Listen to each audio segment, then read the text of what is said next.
Turf war in the Lake Chad Basin.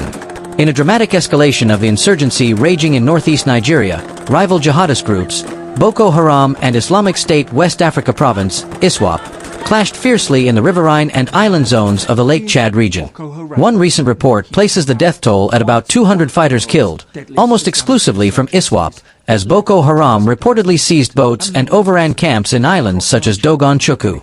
Another account confirms that over 100 insurgents died in battles during 5 to 8 November across key islands in the area. These engagements reflect a fierce struggle for territory, influence and economic control, e.g., taxing fishers, herders, in the shrinking lake basin, which has increasingly opened up new routes as water levels decline. Strategic implications.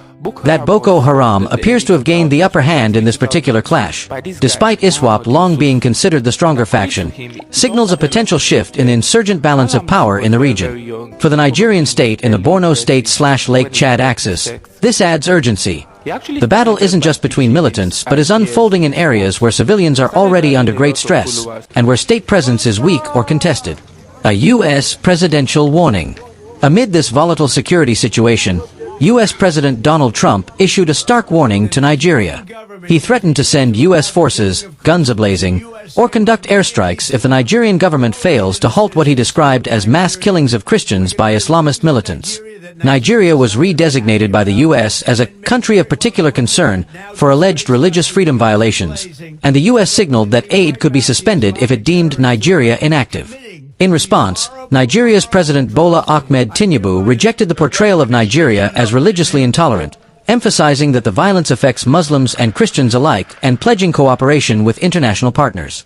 Why it matters. International pressure and sovereignty.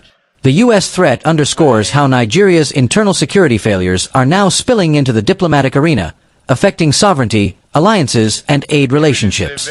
Complex battlefield. The Lake Chad conflict illustrates how the insurgency is not monolithic. Rival jihadist groups are fighting each other as much as they are fighting the Nigerian state. This internal fragmentation could either be an opportunity for the state or complicate the threat landscape further. Local risk, global message. The U.S. focus on the killing of Christians narrative simplifies a far more complex conflict in Nigeria. One driven by extremist ideology, state fragility, climate stress, lake shrinkage, resource competition, and local grievance. Analysts warn that skewing the narrative risks alienating parts of the population and may destabilize relations further. What Nigeria should consider.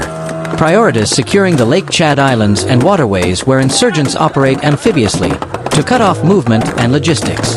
Strengthen intelligence and civil-military coordination.